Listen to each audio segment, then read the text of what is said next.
അസ്സാം വലൈക്കും വറഹമത്തുള്ള അലഹമുല്ല വസ്സലാത്തു വസ്സലാം അല റസൂലില്ല. നമ്മളെക്കുറിച്ച് ഓർത്ത് വേദനിക്കുന്ന മനസ്സുകളുണ്ടോ? ഒരാൾക്കുണ്ടാകുന്ന ഏതിന് വേദനകളെയും അയാൾക്ക് പരിഹരിക്കാൻ പറ്റും. എന്നാൽ മറ്റൊരാളെ കൊണ്ടുണ്ടാകുന്ന വേദനകൾ പരിഹരിക്കപ്പെടണമെങ്കിൽ അത് അയാൾ തന്നെ പരിഹരിക്കണ്ടേ? ഇപ്പോൾ നമ്മുടെ കുട്ടികളുടെ കാര്യത്തിൽ നമുക്ക് എന്തെങ്കിലും ആശങ്കകളും വിഷമങ്ങളും ഉണ്ട് എങ്കിൽ ആ കുട്ടികൾ മാറുന്നത് വരെ നമുക്കത് മാറി കിട്ടുന്നില്ല. അതുപോലെ നമ്മളെ കൊണ്ട് മറ്റുള്ളവർ വിഷമിക്കുന്ന സാഹചര്യങ്ങളുണ്ടോ എന്ന് നമ്മളൊന്ന് ഗൗരവതരമായി നമ്മൾ ചിന്തിക്കണം.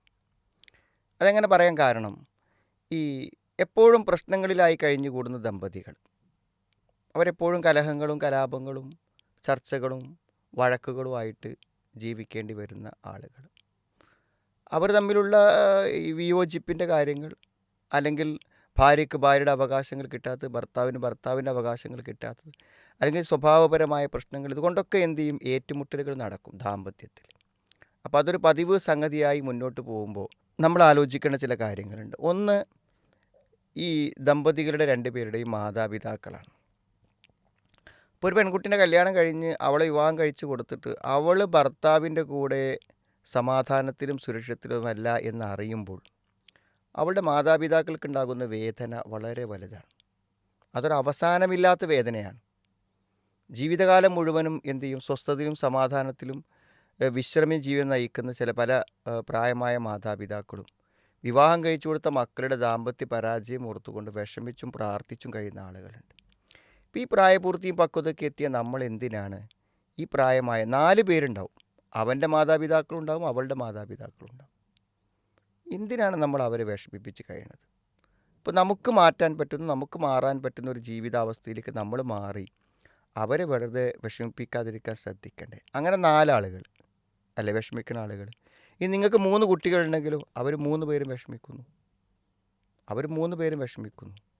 ഒരു ചെറിയ കുട്ടിയോട് ഒരഭിപ്രായം എന്ന നിനക്ക് ചോദിക്കുകയാണ്, നിനക്ക് പ്രാർത്ഥിക്കാനൊരു അവസരം കിട്ടിയാൽ, അഥവാ മക്കത്ത് പോവുകയെ കഅബ കാണുകയൊക്കെ ചെയ്യുകയാണെങ്കിൽ അവിടെ വെച്ച് പ്രാർത്ഥിക്കാൻ അവസരം കിട്ടിയാൽ നീ എന്തിനു വേണ്ടി പ്രാർത്ഥിക്കുമെന്ന് ചോദിക്കുമ്പോൾ ആ കുട്ടി പറയണത്, എൻ്റെ ഉമ്മനെ ഉപ്പ ചീത്ത പറയാതിരിക്കാൻ വേണ്ടി ഞാൻ പ്രാർത്ഥിക്കും.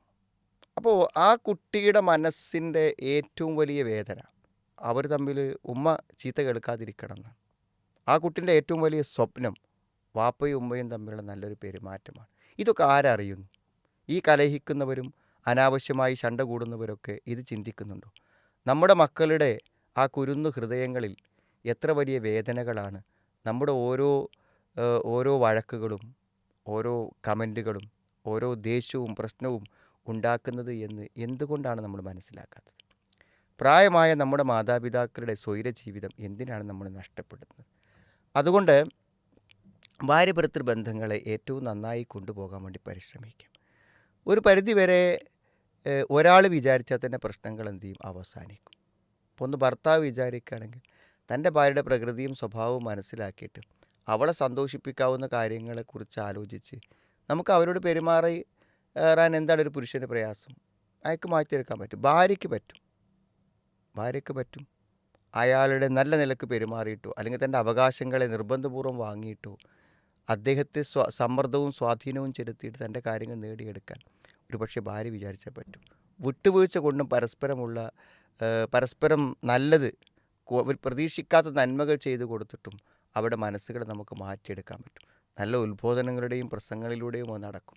നല്ല മനസ്സ് തുറന്ന് ചർച്ചകളിലൂടെ അത് സാധ്യമാകും. വീട്ടിൽ നിന്നോ പരിസരങ്ങളിൽ നിന്നൊക്കെ മാറി നിന്ന് എവിടെയെങ്കിലുമൊക്കെ പോയി 2 ദിവസം താമസിച്ച് നമ്മുടെ ജീവിതം ക്രമപ്പെടുത്തുവാനുള്ള ഒരു പരിശ്രമം നടത്തിയാൽ അതുകൊണ്ടും പറ്റും. പലപ്പോഴും ചിന്തിക്കുന്നത്, നമ്മളിപ്പോൾ ഈ കൗൺസിലിംഗ് എന്നൊക്കെ പറഞ്ഞിട്ട് നമ്മുടെ രഹസ്യങ്ങളും സ്വകാര്യതകളൊക്കെ പോയിട്ട് ആരുടെയെങ്കിലും മുമ്പിൽ എല്ലാം തുറന്നു പറഞ്ഞാൽ പിന്നെ നമുക്ക് അവരുടെ മുഖത്ത് നോക്കണ്ടേ? അപ്പോൾ അതൊക്കെ ഒരു അത്യാവശ്യ ഘട്ടങ്ങളിൽ മാത്രം ചെയ്യേണ്ട കാര്യമാണ്.